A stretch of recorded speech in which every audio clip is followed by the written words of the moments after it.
So ayun nga guys, pinuntahan ko na dito yung owner ng female dogs at para sabay na kami pumunta sa Lagos kina Ma'am Jewel para sa last stud session ng ating mga Shih Tzu. Ayan.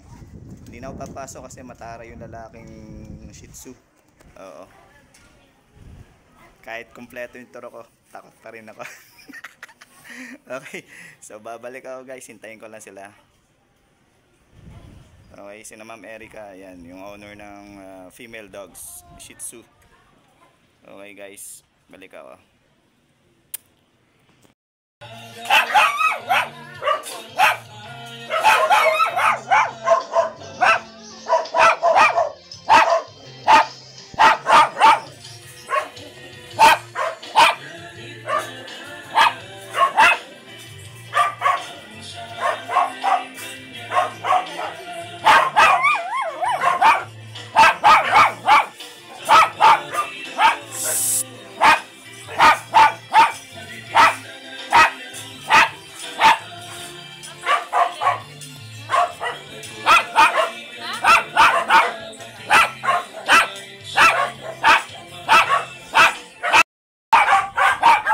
Yun na nga guys, natapos na tayo sa last stud session ng ating mga Shih Tzu.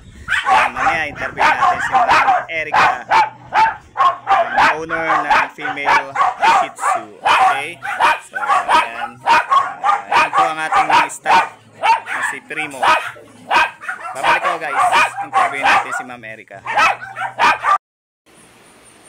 At ayun na nga guys, natapos na tayo sa last stud session ng ating mga Shih Tzu, ano? Si Primo at saka si Eleven. Ayan, kasama natin ngayon si Ma'am Erica para sa quick interview.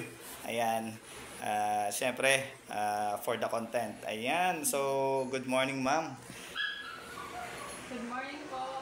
Ayan, Ma'am, first of all, maraming salamat dahil ako yung pinagkatiwalaan mo maging shooter ng iyong female dogs na si Eleven. And ayan, konting interview lang tayo Ma'am.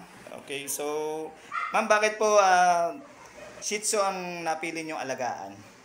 Ano po kasi maliit na breed lang siya, parang hindi po siya high maintenance, tapos mabait po, pang loob talaga ng bahay. Ano po pinagkaiba nila sa mga naging aso nyo? Dati po nagkaroon kami ng Labrador. Eh di nasa labas lang po yun. Parang hindi po ganito hindi namin pinapasok sa bahay. Medyo matapang. Kasi mga Shih Tzu naman mababait. Okay po. So, ilang taon na kayo nag-aalaga ng Shih Tzu, Ma'am? 4 years na po. And first time nyo magpa-stud? Opo. Ipa-stud siya? Ay, second time na po, pero ito talaga, first time na may shooter. Okay po. So, maraming salamat po sa tiwala nyo sa akin bilang shooter ng inyong alagang aso. And any tips, advice sa mga gustong mag-alaga ng mga Shih Tzu? Tips ko lang po, yun nga po, babantayan pong maigi para matuto yung aso. Parang baby pa lang, train nyo na agad. Kasi kapag hindi naturuan talagang mahirap, lalo na kapag sa ihi, kung saan po iihi kapag hindi naturuan ng baby pa. Yan lang. And Mama, kung sakaling mag-take siya, no, at ayan, paano kanila makakontakt for the puppies? Ano po, i-chat nyo na lang po ako sa account ko sa Facebook ko, Maria Erica Valencia. O kaya kontakin nyo si Kuya Ouch. Ayun, thank you so much. Wala ka ba shoutout dyan? Wala po, shout out. Wala. Magpa-shoot na rin kayo kay Kuya Ouch. Sobrang bait. Okay, thank you so much Ma'am. And ayan, salamat din sa assistant mo, si Pakoy. Ayan, napakabait at napakasipag na, ayan, na bata. Ayan, ayan si Pakoy. May shoutout ka ba? Shout out mo po pamilya mo. Liga, dali. Lapit ka dito. Ayan guys, ang ating assistant, si Pakoy. Wala ka ba isa shoutout? Shout out po. Shoutout daw sa mga Sana. mga friends niya. Ayan. So ayun, thank you so much Ma'am. Si Ma'am Erica, owner ni Eleven, and si Pakoy, ang assistant niya. So maraming salamat po. Bye. Thank you po.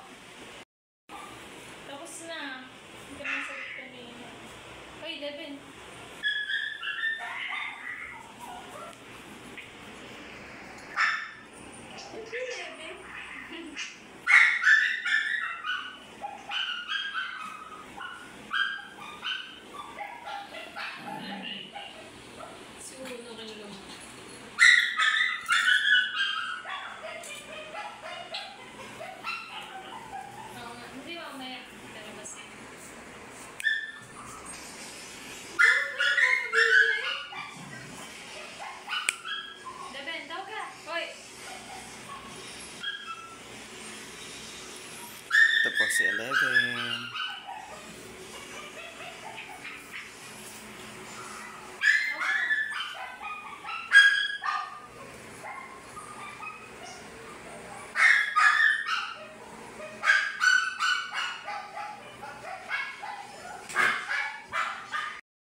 rin eh.